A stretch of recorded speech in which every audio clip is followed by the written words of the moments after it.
Last time எங்கள் வீட்டில் மாவிளக்கு போட்டிருந்தப்போ வீடியோவில் ஷேர் பண்ணியிருந்தேன். அப்போத்துலேருந்து நிறைய பேர் மாவிளக்கு எப்படி செய்யறதுன்ட்டு ஷேர் பண்ண சொல்லியிருந்தீங்க.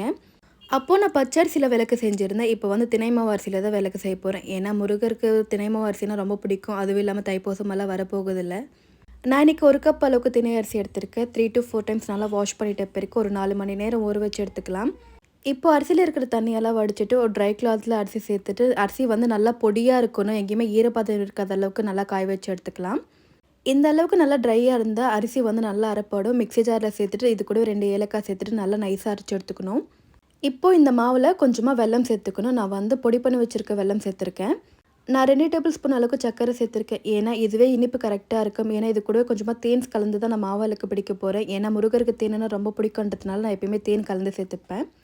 இதெல்லாம் சேர்த்துட்டு நல்லா கலந்து விட்டதுக்கப்புறமா நல்லா ரவுண்ட் பண்ணிட்ட பிறகு நடுவில் கை வச்சுட்டு இந்த அளவுக்கு நான் காட்டுற மாதிரி சுற்றி நல்லா ஈவனாக ஸ்ப்ரெட் பண்ணி விட்டுக்கணும். அப்போ தான் விளக்கு வந்து ஷேப் கரெக்டாக வரும்.